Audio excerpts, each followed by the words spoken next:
we have some of the most talented people in the industry who put on great shows, and no matter whatever happens, if the doors are due to open at an event at 9 o'clock in the morning, they open at 9 o'clock. And what we found particularly was that our operational skill is phenomenal, and a lot of our managers particularly have been promoted and developed into managerial roles because of their operational and technical brilliance. What they haven't had in the past has been any sort of managerial or leadership development, and more for organisations, the big challenge is around leadership. So the last couple of years we've really invested quite heavily in working with our managers about we know you're technically exceptional, we know you're technically superb, what about leadership, what about management, how are you managing through your people, managing our resources more effectively. We are predominantly an exhibition business which has been through huge change over the last 5 to 10 years with a lot of manufacturing leaving the UK. Means a lot of exhibition business has been leaving the UK as well. So we're diversifying an awful lot into new markets, and that it also brings with it a requirement for new skills. So a huge amount of focus last couple of years on developing our managers to be leaders, managers, look at different markets, develop new skills and manage more through their people.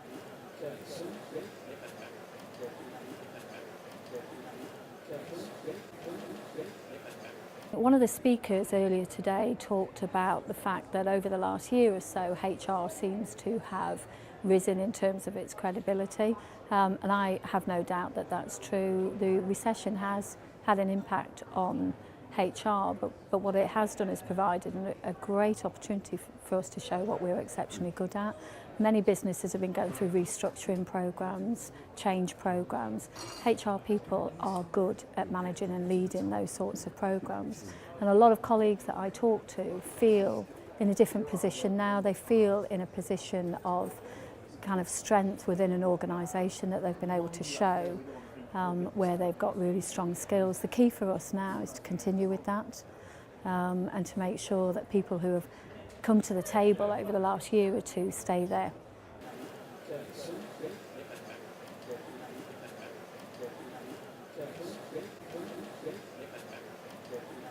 Some of it, without a doubt, is about being associated with the brand name.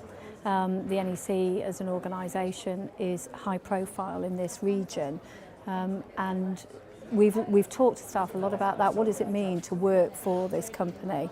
And then on the back of that, try to, motivate people through the association of our name. So what we're able to give is real flexibility. We're able to provide exciting opportunities for people to be involved in business that really kind of motivates.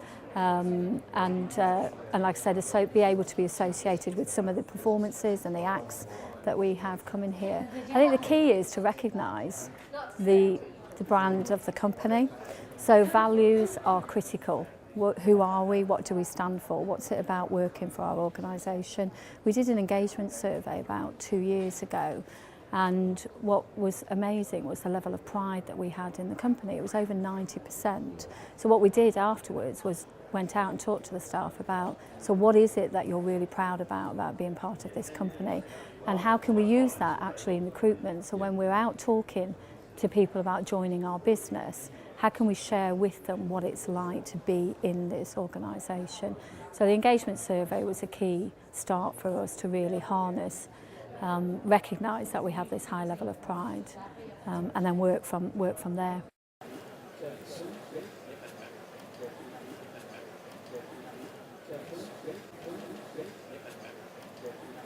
Diversity it's absolutely just our way of being. I don't necessarily see it as something that sits over there as separate. As an organisation, we are looking for the best people to do the jobs that we have within the organisation and to be ambassadors of this company. So diversity is just absolutely integral. It's just about who we are as a business. The potential possible difficulties with the impending legislation is around the notion of target setting, because there's a risk that organisations feel forced to go down certain routes, and it becomes an add-on, it becomes something that we have to do, rather than it's just an integral part of the way we do business. So for me, diversity almost becomes an unconscious thing. It is our business. We represent every manner of ethnic population. We represent our local community. Our visitors to our business are from every country across the world, from all different nations, all different languages, speak differently, etc. It's who we are, it's how we do business, and I can't imagine us operating any other way. But as I've said, the key is that it's just integral to us. So I think the challenge for a lot of HR people will be, how do we keep it integral rather than it becomes a forced thing that people have to do?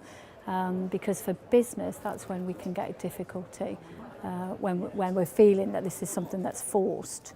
And we need to help managers see that it's not about you have to do this, it makes good business sense.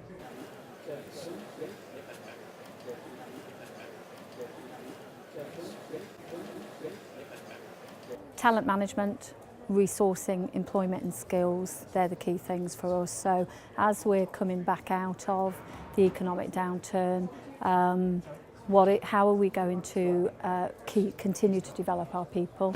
How do we keep them motivated? Employment and skills in the West Midlands particularly is a major challenge. We've been heavily hit by the economic downturn in the West Midlands, and we have a high population of unemployed, and particularly the youth unemployment is a big challenge for the West Midlands. And part of us being based here is we are part of the West Midlands community, and therefore what are we doing to help with the development and training, particularly for youth. So we're looking at developing new apprenticeship schemes. We're starting to develop new relationships with external organisations, local schools, looking at the work experience programme, and we've been part of the Work Inspiration campaign that's been led by Stuart Rose and the Business in the Community. So how to turn work experience into work inspiration for young people. So very, very much the next 12 months to 24 months is around employment skills. So how do we bring people into the organisation? How do we continue to develop their skills? And then the talent development as well into future leaders.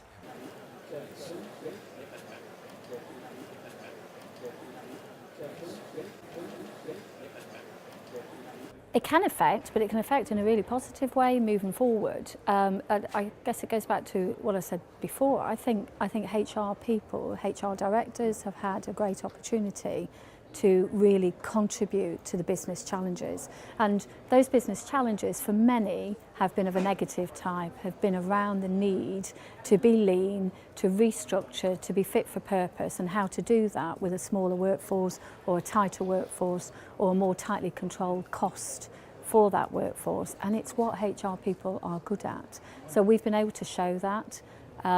Moving forward, I think the need to stay lean is going to stay with us.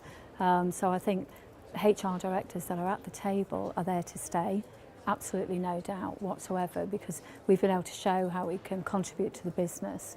And that's the key, that is absolutely the key. It's about, we bring our specialism, but we are business managers. And the key is, like I said, it's about staying there, and I've no doubt that HR is there to stay.